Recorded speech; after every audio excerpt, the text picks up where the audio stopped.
Gooners, I think we need to talk. I think we need to have a conversation. So let me sit down.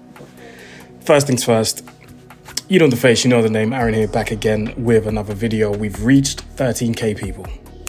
We've reached 13k. Thanks to you guys. Thanks to you, 13,000 people. Yeah, I've reached this number, reached this milestone, and I'm incredibly proud of myself.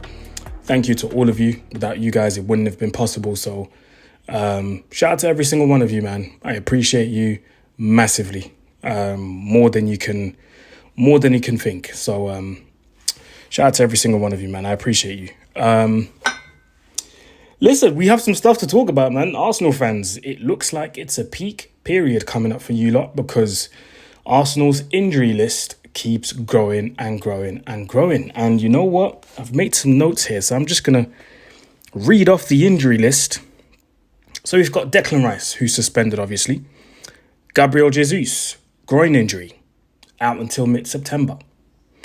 Kieran Tierney, thigh injury, out until mid-September. Odegaard, as you guys know, yesterday picked up an ankle injury and had to fly back to London. Mikel Merino, shoulder injury, out until mid-October.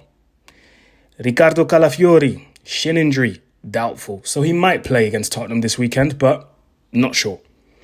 And Tomiyasu, knee injury, out until late September. Now, if you look at the injury list, you can kind of think, you know what? It's until the end of September.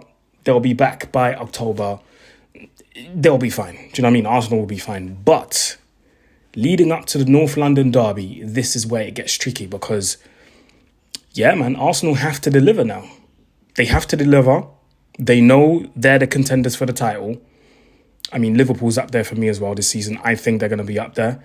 But Arsenal are going to be the main contenders.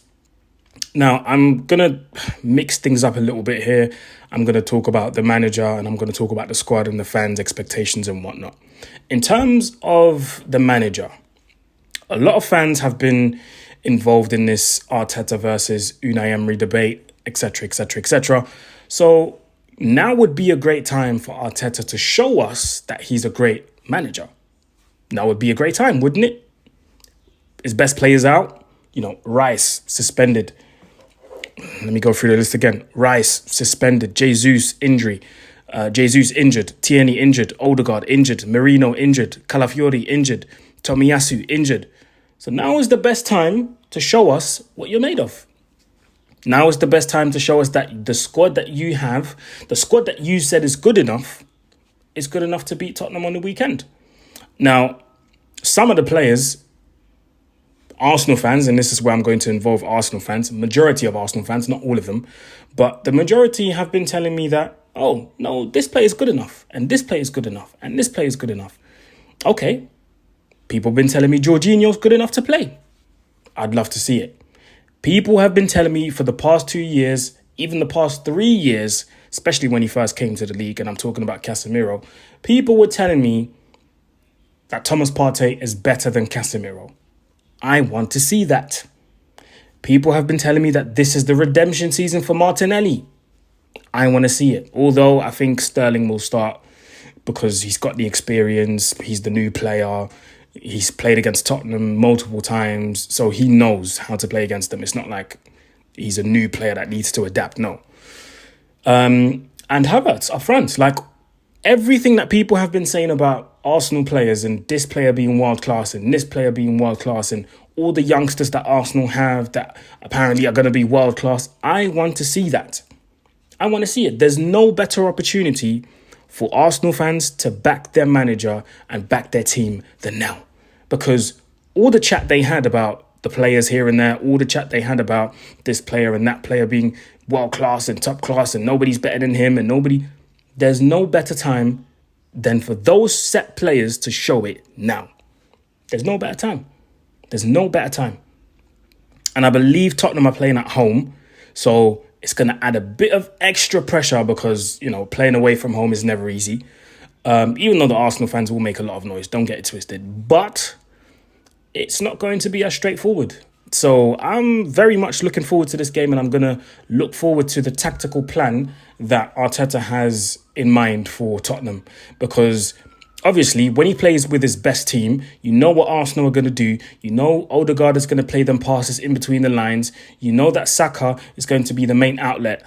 How is Saka going to cope now without Odegaard playing them cute balls over the top, them cute balls in between the defence, in between the lines? How is he going to cope? Who is going to step up? Because Odegaard is injured now. Who's going to be the captain? I don't know. Frankly, I don't really care. But who is going to step up and say, let me grab this game by the scruff of the neck and let me win this game for this club, for Arsenal? Who is it going to be? So automatically, people's eyes are going to turn to what I believe are some of Arsenal's best players.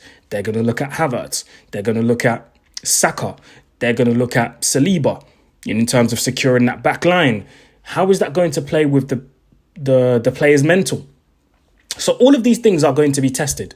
And it will be very interesting to see how Arsenal are going to cope with that.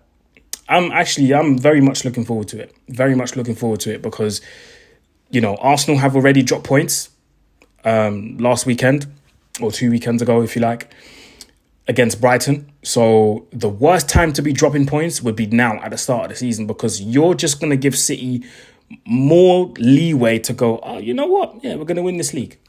If you give City a point head start, it's already difficult. Now imagine giving City more than 2, 3, 4 points head start. Do you know what I mean? Obviously, injuries will kick in, etc., but you don't want to give Man City this type of lead, because when you're playing against them, you have to win against them now. And Arsenal have beat them once in the last, 4 or 5 games, if I'm not wrong. They've not been able to beat them loads of times, or they've not been able to beat City more than City beat Arsenal. So it's going to be very interesting to see that, man. And yeah, now Arsenal fans know what it feels like to have loads of injuries. Because last season it was everybody was fit. We were the best team. Okay, show us that you're the best team. And if Arteta is really better than Unai Emery, he's going to find a tactical plan and coach the players that he has at his disposal to win the game against Tottenham. Another thing I wanted to address is the transfers. I think this is where Arsenal and potentially Mikel Arteta, this is where Arsenal will probably think, maybe we shouldn't have given the green light to let people go back on loan or people to leave the club, period.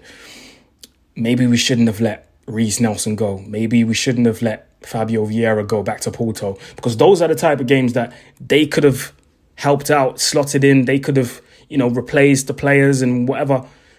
Now the squad is down to its bare bones, and you can't look past the fact that maybe more business should have been done during the window. Maybe a striker should have been bought. Maybe that extra winger should have been bought to cover Saka, because now, bro, Saka's going to play 60 plus games a season. That's already set. He's going to play bare games this season. So, yeah, a lot of Arsenal fans will be questioning the board in terms of transfers. Why has more not been done? Why is our squad down to its bare bones to the point where we have to now rely on people like Jorginho to win the game against Tottenham? It's going to be tough. Those are questions Arsenal fans are going to ask themselves. But yeah, let me know in the comment section below, man. Let me know what you think. Let me know what your thoughts are. And yeah, we've passed 13k. I can proudly say that. And it's road to 14k now. So make sure you hit the like button, subscribe, share, comment, all of that good stuff if you haven't done already. Remember, when you do these things, you're helping the channel massively. You're helping the channel getting pushed to the right people, and you're helping the videos being pushed to the right people, which obviously are football fans. So yeah, man, like, share, comment, subscribe.